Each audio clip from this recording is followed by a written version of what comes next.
बिस्मिल्लाहिर्रहमानिर्रहीम, अस्सलाम वालेकुम। मैं हूं मखदूम शाहबुद्दीन। 28 जुलाई 2025 सोमवार का दिन। नाकाबिले यकीन मनाजिर हैं। ऑपरेशन सिंदूर के बाद भारत की पार्लियामेंट का पहला इजलास।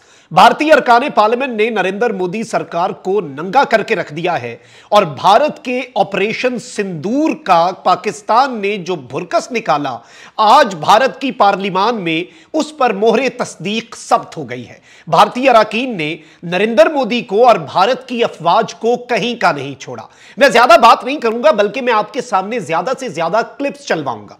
और इस वक्त सबको अपनी अपनी पड़ गई है। नरेंद्र मोदी की हुकूमत मलबा अपनी फौज पर डाल रही है और भारत की फौज मलबा हुकूमत पर डाल रही है। यानी इतने ये फ्रस्ट्रेट हो गए हैं आज की हजीमत के बाद कि राजनाथ सिंह कहता है कि भाई हमने तो फौज को फ्री हैंड दिया था, जो मर्जी करो पाकिस्तान के साथ। और फौज कहती है कि जी हमारा नुकसान इसलिए हुआ ज्यादा क्योंकि हमें सियासी हुकूमत जो है, जो इस वक्त सिविलियन हुकूमत है, उससे अहकामात नहीं आए सही तरीके से। तो अब लड़ाई पड़ चुकी है, फड्डा पड़ चुका है और जो क्लिप्स हैं ये आपने इंजॉय करने हैं। ये पहला क्लिप देखें भारत की पार्लियामेंट में क्या हुआ है आज राजनाथ सिंह के साथ और नरेंद्र मोदी की हुकूमत के साथ। ऑपरेशन सिंदूर पर यह पहला इजलास था और इन्हें पता था ये होना है, इसीलिए इन्होंने ऑपरेशन महादेव नामी फेक एनकाउंटर, जो इन्होंने 3 बंदे मार के कहा कि जी पाकिस्तान के हमने मार दिए दहशतगर्द पहलगाम वाले, ये सब कुछ अटेंशन डाइवर्ट करने के लिए किया। लेकिन वो मंसूबा भी नरेंद्र मोदी का नाकाम हो गया। आप सबसे पहले ये क्लिप मुलाहिजा फरमाएं। प्रतिनिधि मंडल गया, अगर हमारा ऑपरेशन सही था तो फिर दुनिया में क्यों हम गए थे, और अगर गए थे तो उससे क्या लाभ हुआ, यह मैं आपसे जानना चाहता हूं। इन्हीं शब्दों के साथ आपने समय दिया, बहुत बहुत धन्यवाद। आपने इनकी बात सुनी। कहते हैं कि भाई अगर हमारा ऑपरेशन सही था तो फिर पूरी दुनिया में हमें जाकर डिप्लोमेसी करने की क्या जरूरत पड़ी। फिर नाज़रीन इकराम, आप जरा राजनाथ की गुफ्तगू सुनिएगा। और राजनाथ जो है वो लगातार जो है वो अवॉइड करता रहा कि किसी भी तरह से जो तैयारे गिरने की बात है उसका जवाब ना दे सके। और इंटरेस्टिंगली जो राजनाथ है उसने जब ये बात कही भारतीय पार्लियामान के अंदर कि जी पाकिस्तान जो है उसने भीख मांगी हमसे सीज फायर की, तो प्रेशर भाई उन पे बिल्ड हो गया।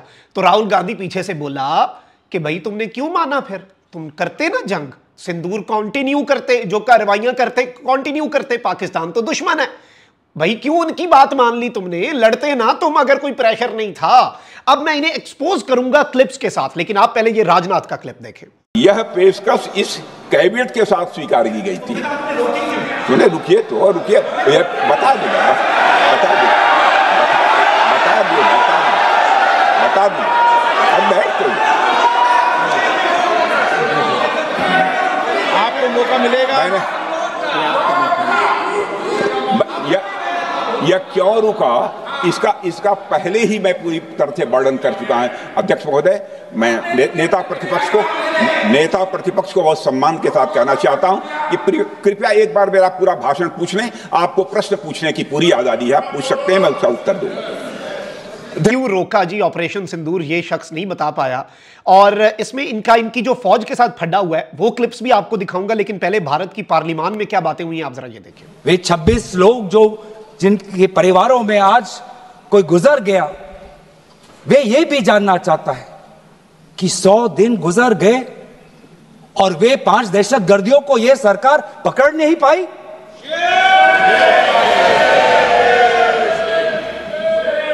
देश के वो लोग ये भी जानना चाहते हैं कि ये जो 5 दहशतगर्दे थे, दहशतगर्दी जो आए टेररिस्ट, निश्चय इनको किसी ने पनाह दी, निश्चय इनको किसी ने जानकारी दी, निश्चय ये पूरा जो 1 घंटा का जो उन्होंने गोला बारूदी की, उसके बाद ये फरार हो गए, उनको फरार होने में भी किसी ने उनकी मदद की। और आज भी ये 100 दिन हो गए और सरकार के पास कोई जवाब नहीं। आज आपके पास ड्रोन है, आपके पास पेगासस है, आपके पास सैटेलाइट है, वहां पे सीआरपीएफ है, वहां पे बीएसएफ है, वहां पे सीआईएसएफ है, वहां पे आदरणीय गृह मंत्री कुछ दिन पहले ही गए थे पूरा रिव्यू लेने के लिए, और आप किसी को पकड़ नहीं पाए। ये कैसी है, ये कैसा बंदोबस्त। जी नाज़रीन इकराम के पहलगाम इंसिडेंट के अंदर आप कोई बंदा नहीं पकड़ पाए, वो आए, उन्होंने कार्रवाइयां की, सब कुछ किया, आप कुछ कर नहीं पाए। आप एक और क्लिप देखें, इसके बाद मैं आपको कंपैरिजन दूंगा जो राजनाथ और राजनाथ की अपनी फौज के बयानात में एक दूसरे पर इल्जाम तराशी ये शुरू कर चुके हैं, क्योंकि हारे हैं ना, बुरे तरीके से हारे हैं। एक और क्लिप देखें। और शाम के 10 मई को सूचना आती है कि पाकिस्तान के साथ अब युद्ध पर हम परिणाम दे रहे हैं, सीज फायर हो गया। क्यों हुआ? हम आदरणीय प्रधानमंत्री मोदी जी से जानना चाहते थे, अगर पाकिस्तान वाकई में अपने घुटने टिकने के लिए तैयार था तो आपने क्यों रुका? आप क्यों रुके और किसके सामने आप झुके? किसके सामने आपने सरेंडर किया? किसके सामने आपने सरेंडर किया?